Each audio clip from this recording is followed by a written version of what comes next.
네, 처음 주요 뉴스에서도 전해드렸죠. 원세훈 전 국가정보원장의 국정원 댓글 사건, 이것이 과연 선거에 개입한 행위냐 아니냐, 이 문제가 핵심 쟁점입니다. 1심과 2심의 판결이 달랐고 대법원까지 갔다가 대법원에서 다시 고등법원으로 돌려보냈습니다. 그래서 오늘 고등법원에서 최종 선고 공판이 이루어지고 있습니다. 아직까지 선고 결과는 알려지지 않고 있는데요. 검찰 측에서는 청와대에서 각종 문건들이 발견됐고 새로운 증거들이 나온 만큼 재판을 앞으로 더 계속하자 이렇게 요구를 했었습니다. 하지만 재판부는 이 요청을 거부하고 오늘 예정대로 선고를 하겠다 이렇게 얘기를 했습니다. 물론 국정원 댓글 사건에 대한 검찰의 별개의 수사는 앞으로도 진행된다. 이 말씀 여러분께 드리도록 하겠습니다. 세 분 나오셨습니다. 김태현 변호사, 문학평론가 박철화 교수, 그리고 SBS의 고철정 논설위원, 이렇게 세 분 나와 계십니다. 어서 오십시오. 김태현 변호사는 원세훈 전 국정원장 오늘 고등법원에서 유죄 선거법 위반 여부가 핵심인데 말이죠. 그렇죠. 지금 유죄가 인정됐다, 아니다, 아직까지 말할 수는 없어요. 또 지난번에도 말씀드렸지만은 최종 선고가 내려지기까지 유죄 무죄를 우리가 언론에서 얘기할 수는 없는데, 일단 나온 것으로는 원세훈 전 국정원장이 선거법을 위반했다라고 하는 재판부의 판단은 나온 것 같습니다. 그렇습니다. 아직 뭐 주문이 지금 낭독이 된 건 아니고요. 지금 판결 이유를 지금 재판부가 읽고 있는 과정으로 보이는데, 일단 가장 큰 쟁점은 선거법 위반 여부였습니다. 국정원법 위반 여부는 1심에서도 2심에서 다 인정이 됐던 것이기 때문에. 국정원법 위반은 이미 다 인정이 됐던 그렇죠. 거고요. 그러니까 국정원 직원의 정치개입 금지라는 국정원법 위반은 1심, 2심 전부 다 인정이 됐던 건데, 문제는 이것이 대선에 개입한 것으로 볼 수 있냐는 선거법 위반 여부, 이것이 쟁점이었는데, 아직 정말 유무죄에 대해서 낭독은 끝나진 않았지만 현재까지 나와 있는 거로 봐서 법원이 국정원법 위반은 인정을 한 거로 지금 판결 이유에서 나오고 있거든요. 예. 그렇기 때문에 원세훈 전 원장에게 조금 불리한 결과가 나올 확률이 높아진 거죠.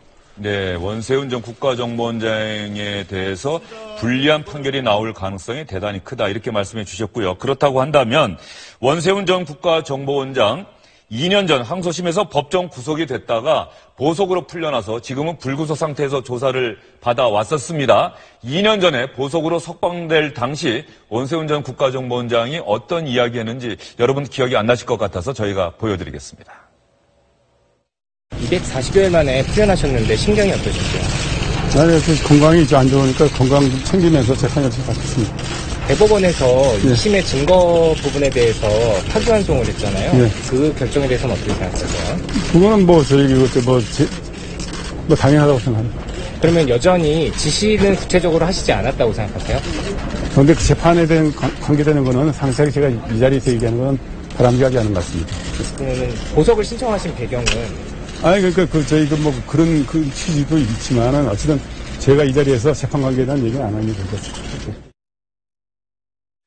원세훈 전 국가정보원장은 잘 아시는 것처럼 이명박 전 대통령의 최측근으로 분류되는 인물입니다. 그래서 원세훈 전 국가정보원장이 오늘 고등법원에서 어떤 판결을 받게 될지 이 부분에 특별히 많은 관심이 쏠리고 있는데요. 검찰이 징역 4년 구형한 것으로 알고 있거든요. 네.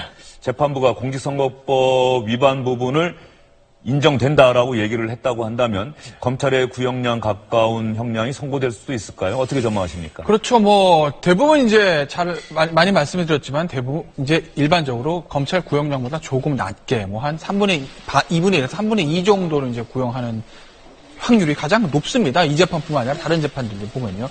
그런데 지금 검찰이 이 사건에서 징역 4년을 구형했기 때문에 그래서 법원이 검찰이 제출한 증거 중에서 어디까지 인정해서 유죄를 선고할지는 아직은 지금 나오진 않았지만 아마 4년 구형했기 때문에 만약에 유죄가 인정된다고 하면 최종 선고형은 한 3년 정도 나오지 않을까 그렇게 보이네요. 예. 원세훈 전 국가정보원장에 대한 재판이 상당히 복잡하게 그동안 진행이 돼 왔어요. 지난 1심에서는 선거법은 무죄, 정치 개입은 유죄, 또 2심에서는 선거법도 유죄, 이렇게 판결이 엇갈렸다가 대법원은 판단 보류하고 또 돌려보내는데 지난 판결 좀 고철정 위원께서 좀 정리를 해 주시죠. 네. 크게 두 가지가 핵심이었죠. 예. 아까 말씀하신 것처럼 선거법 위반, 하나는 이제 국정원법 위반인데 말씀하신 것처럼 대선 개입에 따른 선거법 위반 같은 경우는 1심에서 무죄를 받았습니다. 그 당시에 무죄 판결의 근거는 특정 후보, 그 당시에 이제 박근혜 후보, 그 다음에 그 문재인 후보의 특정 후보의 당락을 위해서 선거 운동한 부분은 아니다. 이렇게 판단한 거고요. 그리고 대선 직전에 원세훈 전 원장이 선거에 개입하지 말라는 그런 지시를 했다는 부분, 그리고 또 한 가지는 선거가 가까워질수록 그 트위터 글자 글 수가 좀 줄었다는 이런 부분들에 대해서 1심에서 판결을 이렇게 판단하는 근거가 됐었고요. 근데 반면에 2심에서는 유죄가 된 이유는 뭐냐면 2심에서는 국정원 작성 글을 정치 관련 글하고 선거 관련 글하고 나눴습니다. 그러다 보니 그랬는데 선거가 가까워질수록 선거 관련 글들이 좀 많아졌다. 그런 부분들 볼 때 선거 운동을 한 것이 아니냐 이렇게 판단했던 부분이고요. 그러다 보니까 그 1심에서는 그 원세훈 전 원장에 대해서 징역 2년, 징역 2년 6개월, 그리고 집행유예 4년을 해서 이렇게 풀려났는데, 2심 같은 경우는 징역 3년을 선고받으면서 법정 구속이 됐던 사안이죠. 예.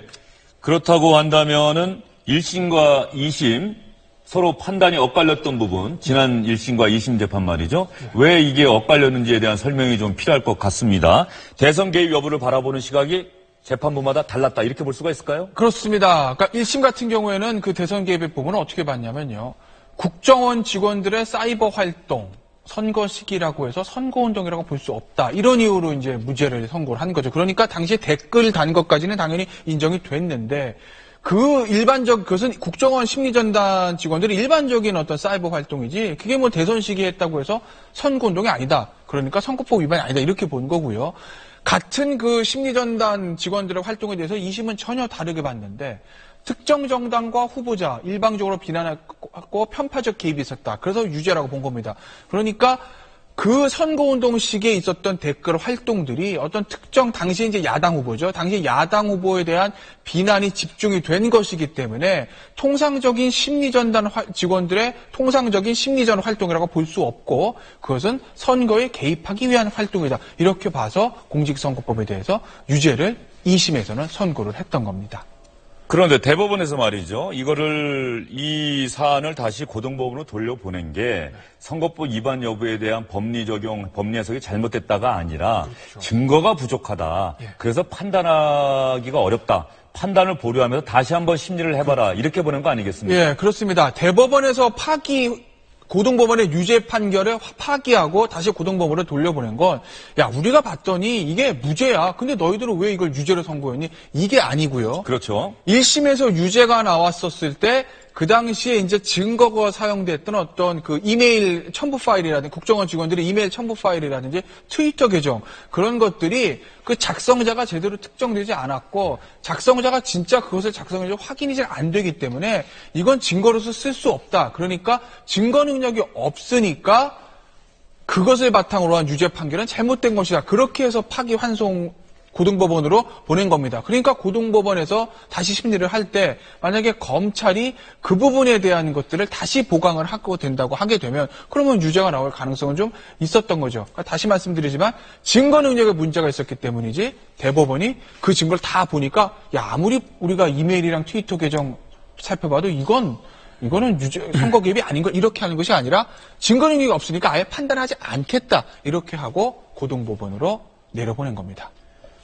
재판부 상당히 심리하고 판단할 사안이 많은 것 같습니다. 그래서 지금 오후 2시에 재판이 시작돼서 1시간을 훌쩍 넘겼는데 아직까지 원세훈 전 국가정보원장에 대한 최종 유무죄 판단 그리고 형량 선고 이루어지지 않고 있습니다. 하나하나 지금 재판부가 차근차근 설명하고 있는 상황이고요. 곧 선고는 이루어질 것으로 보이는데요.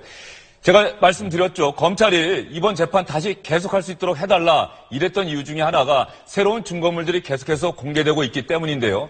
최근 국정원 적폐청산 TF 원세훈 전 원장의 과거 녹취록 공개했었습니다. 그리고 선거를 하루 앞둔 어제 여당의 적폐청산 TF 위원들이 과거 국정원 회의 때 녹취록 내용을 공개를 했습니다. 원세훈 전 원장이 이런 얘기를 한 부분이 있다 이렇게 얘기를 했거든요. 여러분 한번 들어보시죠. 종북 좌파 세력들이 국회에 다수 진출하는 등 사회 제 분야에서 활개치고 있는데 우리 모두는 부끄럽게 생각하고 반성해야 합니다. 천안함 사건이 북한의 소행이 아니라고 주장하던 인물이 강원지사에 당선이 됐다. 이러한 현상은 지역 주민 안보 교육이 제대로 이루어지지 않아서다라면서 국민을 모욕하고 잘못할 때마다 쥐어 패는 게 정보기관이 할 일이지 그냥 가서 매달리고 어떤 거 하고 딴 게 정체성이 아니고 그런 게 정체성이다. 그냥 가서 쓸데없이 말하는 놈은 한 대씩 먹여버려라. 네, 녹취록에서 원세훈 전 원장의 이야기가 그대로 나온 것은 아니고 녹취록을 본 여당 의원들이 녹취록에 담긴 원세훈 전 원장의 발언을 공개한 내용입니다. 김태현 변호사. 네. 이 녹취록 공개, 이런 새로운 부분들, 그러나 재판부가 아직까지 증거로는 받아들이진 않은 거죠. 예, 그렇기 때문에 어제 이제 녹취록이 공개된 것, 그런 것들이 이 재판에 영향을 끼칠 확률은 없죠. 왜냐하면 기본적으로 모든 재판이라는 것은 일반적인 법정 밖에 무엇이 있든지 간에 그것이 검찰 또는 변호인을 통해서 재판부에게 제출이 되고, 그리고 그것을 재판부가 증거로 인정한 다음에 판단의 근거로 사용되는 것이거든요. 그런데 며칠 전에 변론 재개를 불허했습니다. 그 얘기는 검찰에서 새로운 증거를 제출한다 하더라도 그게 없더라도 나는 유무죄 판단이 가능한 상태이기 때문에 그것을 증거로 인정하기 위해서 새로 다시 재판을 재개할 이유는 없다. 이렇게 재판부가 본 것이거든요. 그렇기 때문에 지금 외부에 나와 있는 녹취록이라든지 또는 새로 발견된 어떤 증거들, 그런 것들은 이번 재판의 선고에 전혀 영향을 끼치지는 않습니다. 만약에 필요하다고 한다면은 검찰이 또 다른 혐의나 이런 부분에 대해서 수사를 할 수 있는 그렇죠. 하나의 근거는 될 수 있다. 네, 그렇습니다. 그건 왜 그런 거냐면요. 이번에 만약에 유무죄가 어떻게 되든지 간에 이번 사건은 2012년 대선 때의 어떤 댓글 활동, 거기에 국한된 것이거든요. 그런데 지금 국정원 TF에서도 여러 가지 얘기들이 나오고 있는데 그것은 2012년 대선 때가 아니라 예를 들어서 다른 선거 또는 다른 활동에 대한 것이라고 한다면 그것은 기판력이 미치지 않기 때문에 검찰로서는 다시 재수사를 해서 문제가 있다고 보면 다시 추가 기소를 할 수도 있는 상황인 것입니다. 고철종 의원, 그래서 어제 여당의 적폐청산 TF 위원들이 추가로 공개한 내용이 녹취록에서의 원세훈 전 원장의 발언, 또 원세훈 전 원장의 지시사항에 대해서도 추가로 공개하는 부분들이 있죠? 네, 그렇습니다. 이게 원세훈 전 원장 입장에서는 상당히 난감할 것 같은데요. 주요 기관들, 특히 이제 이런 국정원 같은 이런 좀 기밀성이 유지되는 기관 같은 경우에는 예. 그동안 이런 녹취록이 충분히 그 기관 내에서는 녹취가 됐을 겁니다. 하지만 그게 이제 공개하기 좀 그랬던 부분이 있는 것 같고, 이번에 적폐청산 TF가 구성이 되면서 아마도 이런 자료들이 뒤늦게 공개가 되는 게 아닌가 싶은데요. 그 내용을 한번 보시면요.